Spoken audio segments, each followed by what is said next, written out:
میں دیکھتا ہوں چھوٹے چھوٹے بچوں کو فوراً صاحب پیراسٹامال رکھی ہوئی ہے اور پلا دیتے ہیں، بخار اتر گیا اور اندر کے انفیکشن کو پھلنے پھولنے کا موقع ملا. کہ بخار کم از کم 12 گھنٹے یا 24 گھنٹے کے بعد آپ اس کی دوا کیجیے. یعنی بخار کو ایک دم سے اتارنا خطرناک. ایک کو انفلوئنزا کہا جاتا ہے.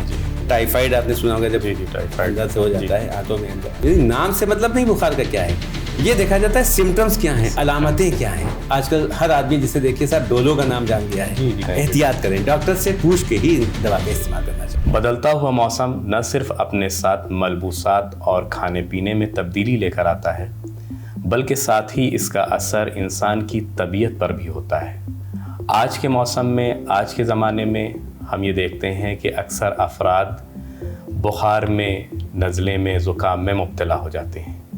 اس سلسلے میں آج ہم بات کریں گے اپنے مہمان ڈاکٹر قمر عباس جعفری صاحب سے. ڈاکٹر صاحب، ہمارا سوال یہ ہے کہ آج کل آپ بھی دیکھ رہے ہیں کہ یہ بخار پھیلا ہوا ہے، اکثر افراد اس بخار میں مبتلا ہیں. آپ ہمارے ناظرین کو بتائیں کہ یہ بخار کیسا ہے. دیکھیے، جو بخار تو واقعی آج کل بڑا شدت اختیار کیے ہوئے ہے. جس کو دیکھے بخار میں مبتلا دکھائی پڑتا ہے. نزلہ، کھانسی، زکام، بہت سی تکلیفوں میں ہے. میں آپ کے ذریعے ناظرین سے کچھ عرض یہ کرنا چاہتا ہوں کہ پہلے تو یہ سمجھیے کہ بخار ہے کیا. دراصل جب موسم بدلتا ہے تو بہت سے جراثیم، بیکٹیریا، فنگس اور وائرسز یہ ماحول میں پیدا ہو جاتے ہیں، جو انویزیبل ہوتے ہیں، یہ دکھائی نہیں پڑتے. یہ ہمارے جسم کے اندر داخل ہو جاتے ہیں کھانے کے ذریعے، ہوا کے ذریعے اور بہت سی نجاستوں کے ذریعے. داخل ہونے کے بعد اب یہاں پر اللہ کا ایک کیا بہترین نظام ہے کہ جیسے ہی کوئی بیکٹیریا یا فنگس یا وائرس ہماری باڈی کے اندر داخل ہوتا ہے تو اللہ تعالیٰ ہمارے نظام جسم میں اس کا ٹیمپریچر بڑھا دیتا ہے تاکہ وہ فنگس، وہ وائرس، وہ بیکٹیریا، وہ فارن فیکٹر مر جائے. یعنی اسی جراثیم کے داخل ہونے کی وجہ سے، اس کی وجہ سے بخار بڑھ جاتا ہے تاکہ وہ مر جائے اندر. اس کے لیے بہت بڑی چیز ہوتی ہے. ہمیں تھوڑی سی تکلیف ہوتی ہے لیکن اس کے لیے جہنم بن جاتا ہے. لیکن یہ ہماری کیا بتائیں کم علمی سمجھ لیجئے یا کچھ زیادہ ہم ماڈرن میڈیکل سائنس کے دلادے ہو گئے ہیں، لہٰذا ہم فوراً صاحب بخار اترنے کی دوا کھا کے اپنا فیور کم کر دیتے ہیں، ٹیمپریچر، اور اس کو پھول پھلنے کا موقع ملتا ہے. اور یہ پھر شدت اختیار کر کے ہمارے جسم کے جن حصوں میں بھی اٹیک کرتا ہے، بہت شدید تکلیف ہوتی ہے. میں نے پڑھا ہے ائمہ طاہرین علیہ السلام کے اقوال میں کہ بخار کم از کم 12 گھنٹے یا 24 گھنٹے کے بعد آپ اس کی دوا کیجیے. یعنی بخار کو ایک دم سے اتارنا خطرناک ہوتا ہے. ہاں، اور اگر اتارنا بھی ہے تو دوا کھا کے نہ اتاریے. پانی کی پٹیاں رکھیے، مساج کیا جاتا ہے، تلووں میں مساج کیا جاتا ہے، اس کے ذریعے بخار اتاریے. تو بخار کو اگر ایک دم اتار دیا گیا، میں دیکھتا ہوں چھوٹے چھوٹے بچوں کو فوراً صاحب پیراسٹامال رکھی ہوئی ہے اور پلا دیتے ہیں، بخار اتر گیا اور اندر کے انفیکشن کو پھلنے پھولنے کا موقع ملا. آج کل جو بخار چل رہا ہے، شدید جوڑوں میں درد ہوتا ہے، گردن اکڑی ہوئی ہے، شولڈر ہل نہیں رہے ہیں، ادھر ادھر آدمی دیکھ نہیں سکتا ہے، چلنا دشوار ہو رہا ہے، پیروں میں سوجن ہو رہی ہے. خاص بات یہ ہے کہ میں آپ سے عرض کروں کہ یوں تو بخار کی بڑی قسمیں ہوتی ہیں. ایک کو انفلوئنزا کہا جاتا ہے. ٹائیفائڈ آپ نے سنا ہوگا، جب ٹائیفائڈ اندر سے ہو جاتا ہے ہاتھوں میں اندر انفیکشن. اس کے علاوہ ڈینگو نام سنا ہے. ڈینگو میں آج کل نشان بن جاتے ہیں، لال لال سے ابھر آتے ہیں دانے جیسے، ڈینگو کہا جاتا ہے. پلیٹلیٹ اس میں بہت زیادہ گر جاتی ہے. اور چکن گنیا، آج سے تقریباً 15 سال پہلے اس بخار کا نام پہلی بار سنا تھا، جس میں جوڑوں میں بے پناہ درد ہوتا ہے. چلنا پھرنا، اٹھنا بیٹھنا اور پیشاب پخانہ کرنا بڑا مشکل کام ہو جاتا ہے. وہ اس وقت آج کے موسم میں جو بخار چل رہا ہے صاحب، عجیب بات ہے کہ اس میں سارے کے سارے ایون ملیریا کے سمٹم بھی پائے جا رہے ہیں. ایک دم شدید جوڑی لگنا، یہ ملیریا کا سمٹم ہوتا ہے، مچھر کے کاٹنے سے جو ہوتا ہے. اب ملیریا کا سمٹم بھی یعنی شدید جوڑی لگ رہا ہے، کبھی گرمی، کبھی سردی، کبھی آرام، کبھی بخار. اس کے علاوہ وہ چکتے بھی ابھر آتے ہیں اور ساتھ ہی ساتھ وہ ہڈیوں کا درد، جوڑوں کا درد، جوائنٹ کا درد، بالکل چکن گنیا، ہاں جیسے چکن گنیا ہو رہا ہو ویسا ہو رہا ہے. کہیں کہیں ٹائیفائڈ پازیٹیو نکل آتا ہے. ایک صاحب سے میری ملاقات ہوئی تو ان کے ٹائیفائڈ، ڈینگو، چکن گنیا تینوں کے تین پازیٹیو تھے. یعنی ایک ہی انسان کے اندر یہ تینوں ایک انسان کے اندر پازیٹیو پائے گئے. اب یہاں پر وہ پیتھولوجیکل کچھ فالٹ ہے یا معاملات ایسے چل رہے ہیں. تو جناب یہاں پر میں تھوڑا سا ایک تضاد ہے ماڈرن میڈیکل سائنس میں اور ہمارا جو طب یونانی، طب آیوروید ہے یا طب ائمہ طاہرین یا ہومیوپیتھک. میں ہومیوپیتھک کا ڈاکٹر ہوں، لہٰذا ہمارے ہومیوپیتھ میں اور ایون یونانی میں بھی بخار کے نام سے زیادہ مطلب نہیں ہوتا ہے. جیسے انگریزی علاج میں ڈائگنوسٹک زیادہ امپارٹنٹ ہوتی ہے، پہلے ڈائگنوز کیا جاتا ہے یہ ہے کیا، اور اس کے بعد پھر اس کا ٹریٹمنٹ کیا جاتا ہے. لیکن یونانی میں اور ہومیوپیتھک میں ڈائگنوز یعنی نام سے مطلب نہیں بخار کا کیا ہے، یہ دیکھا جاتا ہے سمٹمز کیا ہیں، علامتیں کیا ہیں. اس کی علامتیں اگر یہ ہے کہ ہڈیوں میں درد ہے، جوڑوں میں درد ہے، جی مالش کر رہا ہے، چکتے پڑے ہوئے ہیں، تو اس طرح کی میڈیسنس ہیں.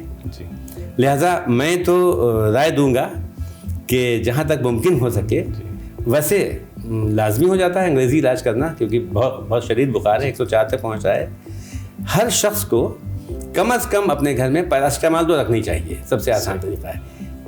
فوری علاج نہ کریں، لیکن اگر رات کے کسی پہر میں بخار تیز ہو گیا یا ایسے وقت میں جہاں ڈاکٹر اویلیبل نہیں ہے تو اس کا واحد علاج پیراسٹامال ہے. ٹھیک ہے، یعنی یہ جو آپ نے بتایا یعنی یہ موسمی بخار ہے، بس کوئی ایسی دوا، کوئی ایسا علاج کہ جلد از جلد فائدہ ہو جائے. دیکھیے اس کا پہلا تو وہی ہے کہ فوراً کے لیے پیراسیٹامال، فوراً کے لیے جہاں تک ممکن ہو تو شروع کے 12 گھنٹوں میں دوا نہ دی جائے اور بخار اتارنے کے لیے ٹھنڈی پٹی کا استعمال کیا جائے. یہ نیچرل طریقہ ہے، یہ پوری دنیا میں رائج ہے. بہت سی جگہوں پر، بہت سے ملکوں میں پیراسٹامال کو الاؤ نہیں کیا جاتا ہے بخار اتارنے کے لیے. یہ ہمارے ہندوستان، پاکستان، بنگلہ دیش، سری لنکا وغیرہ میں پیراسٹامال یا اس ٹائپ کی بخار اتارنے والی دوائیں بہت زیادہ یوز کی جا رہی ہیں.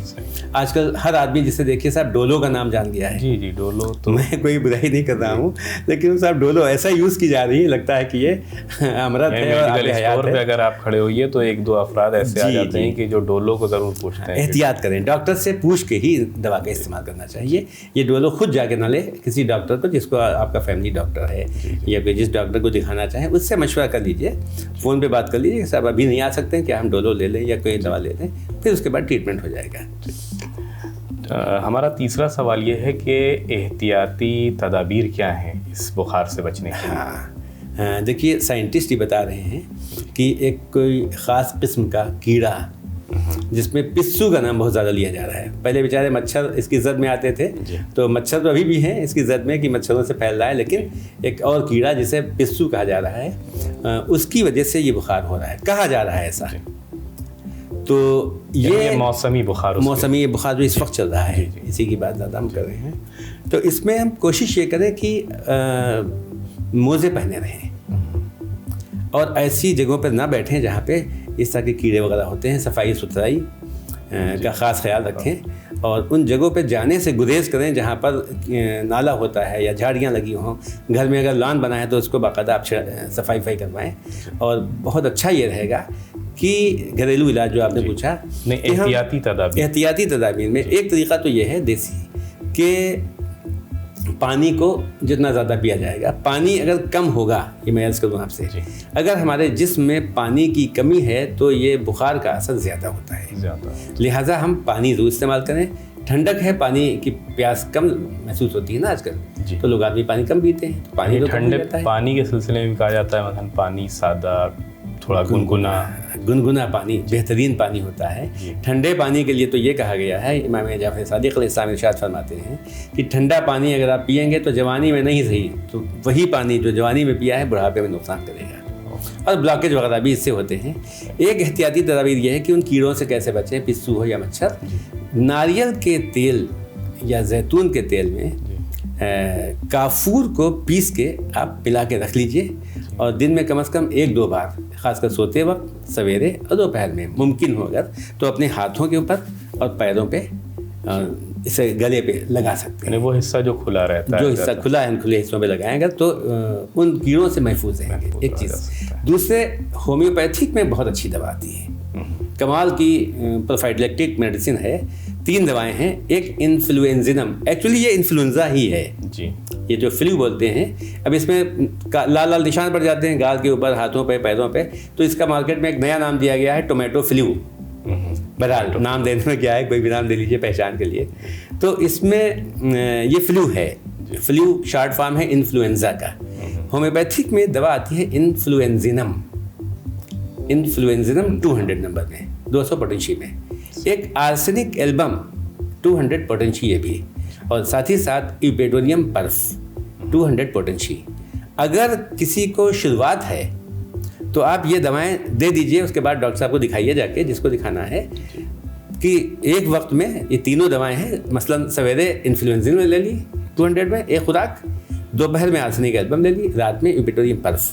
اگر ہم ہفتے میں 2 دن یہ عمل کریں, سویرے ایک دوا, دوسرے وقت دوسری اور تیسرے وقت تیسری, ہفتے میں 2 بار کریں, اپنے بچوں کو, ہم سب بزرگوں کو, اپنے آپ کو دیتے رہیں, تو انشاءاللہ اس طرح کے بخار سے محفوظ رہیں گے.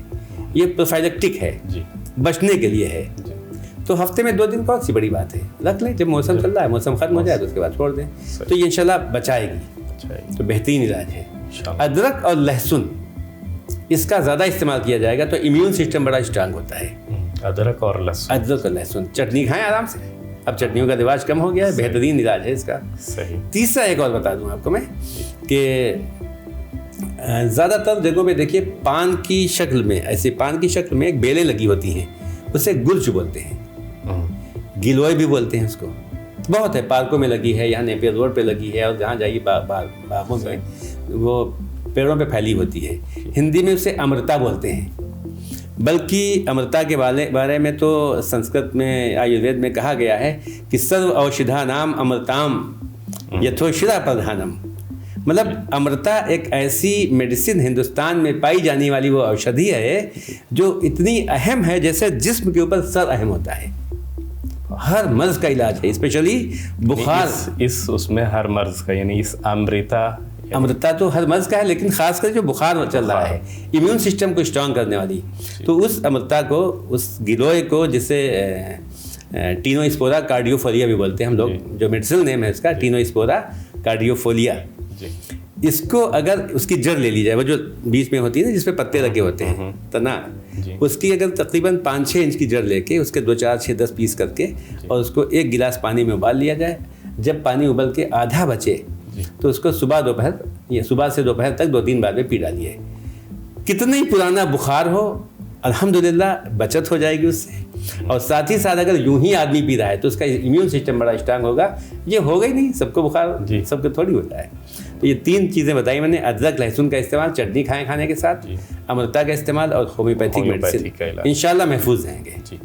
تو بہت بہت شکریہ آپ کا کہ مجھے خدمت کا موقع دیا. میں انشاءاللہ پھر حاضر ہوں گا جو آپ چاہیں گے. ہم بھی آپ کے شکر گزار ہیں کہ آپ نے اپنا قیمتی وقت دیا اور اسٹوڈیو میں تشریف لائے. بہت شکریہ. اور اپنے ناظرین سے امید کرتے ہیں کہ انہیں ہمارا یہ پروگرام پسند آیا ہوگا. انشاءاللہ جلد ہی ایک نئے پروگرام کے ساتھ حاضر ہوں گے. تب تک کے لیے اجازت دیجیے. التماس سے دعا. خدا حافظ.